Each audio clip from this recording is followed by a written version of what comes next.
Nobody's Listening was written back in 2021 for the album Packing Heat, which was the third album I wrote after the lockdown, and I think my 12th solo album overall. Honestly, I've lost track. The lyrics are based on actual, true experiences in me doing gigs. Solo gigs, band gigs, whatever. You just get those crowds that just don't care that there's a band. I've had people walk right in front of the stage, 2 feet away from me, not wave, not a thumbs up, nothing, just looking straight ahead. I honestly don't know what is going through those people's heads. So I discovered ChatGPT recently and asked it to produce some images that would turn into a lyric video for this song. And over the course of me coming up with ideas for scenes, it turned into a much bigger thing than I had initially thought. There were themes, there were changes, there's a lot of Easter eggs, and this video breakdown is going to talk about all of those Easter eggs. Here we go. This is part of the tomorrow and tomorrow and tomorrow speech from Macbeth, something I had to memorize in high school, and I can still do most of it now. Basically means, in the overall scheme of things, nobody cares, just like this song. There's 2 overall themes going on in this video. One was planned. The reality is in black and white, and the fantasies are in color, which mimics The Wizard of Oz. That was done on purpose. The other thing is, when I was entering the prompts for the scenes, my prompt always said the skeleton performer, and over time, ChatGPT just added layers of clothes by itself. And I said I could turn this into a thing. The added clothing turned out to be a metaphor for experience and confidence, which was a happy accident.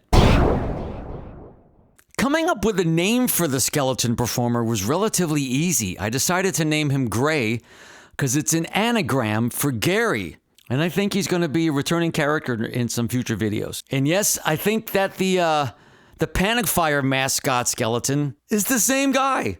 I'm going to call him Gray. This happens a lot around here. There's a lot of sports bars that have live music, and there's been times where there's such a big sports thing going on TV that the band will either get delayed or even canceled. Sports over music, I always say. This has happened. I had a band gig about a year ago where we had to load in through the kitchen. The floor was slippery. There was narrow room to get between the things and the door, and oh my God, it's a nightmare. It sucks. There's an old joke. It's something to the effect of 3 guys die and they go to heaven. The first guy goes up to St. Peter, and St. Peter says, "What did you do for a living back on earth?" And the guy goes, "I was an architect. I build buildings and bridges and stuff." And St. Peter says, "You can go right on through the gates." St. Peter says to the second guy, "What did you do back on earth?" "I was a doctor. I made people healthy. I cured diseases, blah, blah, blah." St. Peter says, "You can enter through the gates." He says to the third guy, "What did you do back on earth?" The guy says, "I was a musician. I made people happy through music." And St. Peter says, "You can go in through the kitchen." I don't know how, but Jägermeister has turned out to be my poison of choice over the years. If it's a local-ish gig like 3 or 4 hours, I will drive home.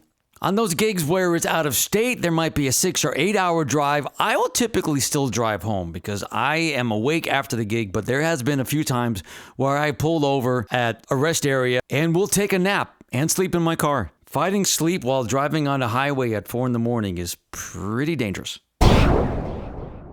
I wanted to throw a positive spin on the whole thing. In this story, he has a supportive girlfriend. This is her. The only chick in this dive bar with a glass of wine. Good girl. Kind of like what Jennifer Aniston was to Mark Wahlberg in the movie Rockstar. A lot of times, if the crowd is slow, or even if it's packed, you will always get one drunk chick dancing. And she's usually old.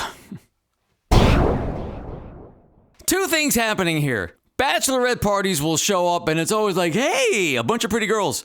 But they always want something. "My friend can sing. Can she come up and sing? Oh my God, it's my other friend's birthday. It's my bachelorette party. Can you sing a song for me?" It's all that kind of annoying shit. The other thing going on in this scene is she's holding up a sign for Zombie. Why is this song so fucking popular? It's a boring song. It's not even that good, but for some reason, every cover band does it now. Why? I refuse. There's a lot going on in this shot, but there's no Easter eggs here. This is just a bunch of stuff I put in the prompt.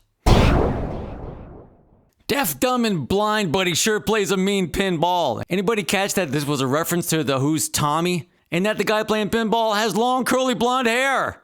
Yeah, Roger Daltrey. And honestly, the Metallica pinball machine was not in my prompt. ChatGPT just came up with that on its own. I mean, why not? The biggest metal band in the freaking world. You're not going to see a Dream Theater or a Periphery pinball machine, that's for sure.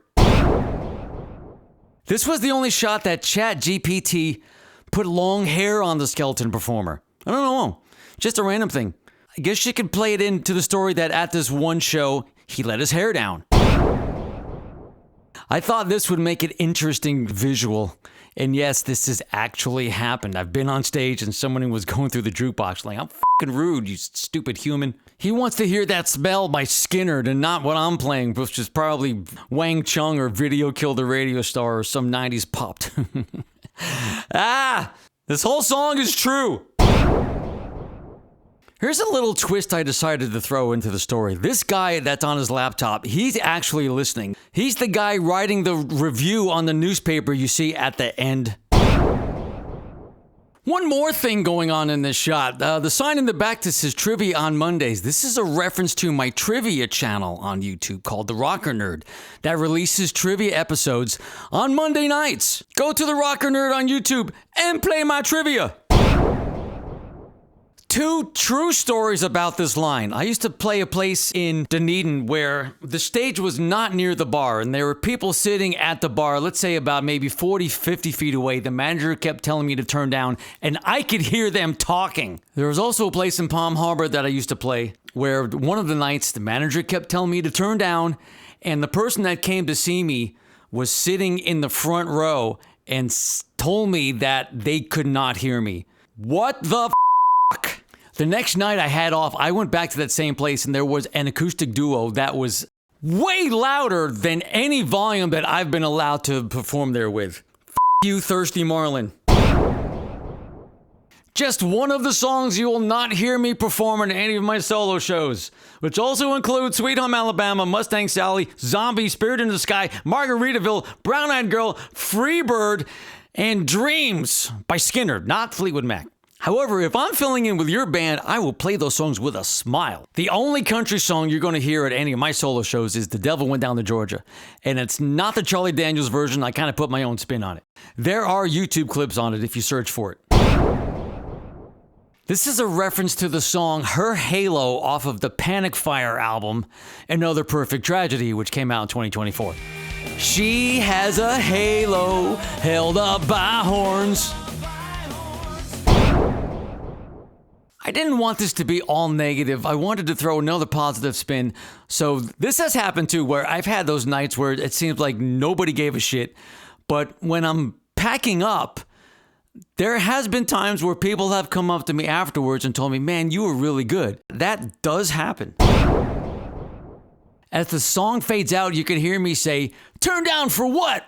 Which is a nod to one of my few favorite EDM songs, Turn Down for What by Little John and DJ Snake. Turn down for what?